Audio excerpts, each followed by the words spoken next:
முத்தமிழறிஞர் தலைவர் கலைஞர் நூற்றாண்டு மாண்புமிகு தமிழ்நாடு முதலமைச்சர் கழகத் தலைவர் அவர்களின் 71வது பிறந்த தின விழா கோவை மாநகர் மாவட்ட கழக சுற்றுச்சூழல் அணி சார்பில் கோவை மாநகர் வேளாண்டிப்பாளையம் பகுதிக்கு உட்பட்ட கோவில்மேடு மாநகராட்சி உயர்நிலைப் பள்ளியில் பள்ளி மாணவர்கள் 750 நபர்களுக்கு தேவையான நோட்டு புத்தகங்கள், எழுது பொருள்கள் வழங்கும் நிகழ்ச்சி மற்றும் 100 அரிய வகை மரக்கன்றுகளை நடும் விழா மற்றும் பள்ளி மாணவ மாணவியர்களுக்கும் மரக்கன்றுகளை வழங்கும் நிகழ்ச்சி நடைபெற்றது. இந்நிகழ்வில் கோவை மாநகர மாவட்ட திமுக கழக செயலாளர் கார்த்திக் எக்ஸ்எம்எல்ஏ அவர்கள் கலந்து கொண்டு சிறப்புரை வழங்கி நலத்திட்ட உதவிகளை மாணவர்களுக்கு வழங்கினார். மாநகர் மாவட்ட திமுக துணை செயலாளர் கோட்டை அப்பாஸ், பொருளாளர் SMB முருகன், கழக சுற்றுச்சூழல் அணியின் துணை செயலாளர் மணிசுந்தர், வேளாண்டிப்பாளையம் பகுதி கழக செயலாளர் AM கிருஷ்ணராஜு, சாய்பாபா காலனி பகுதி கழக செயலாளர் KM ரவி XMC, வட்டக்கழக செயலாளர்கள் பிரவீன்ராஜ் MC, பொன்ராஜ் ஆகியோர் மரக்கன்றுகளை மாணவர்களுக்கு வழங்கினர்.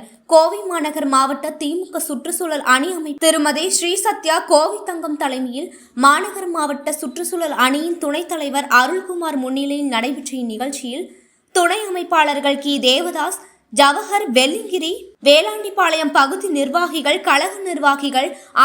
ஆசிரியைகள், மாணவ மாணவிகள் கலந்து கொண்டனர்.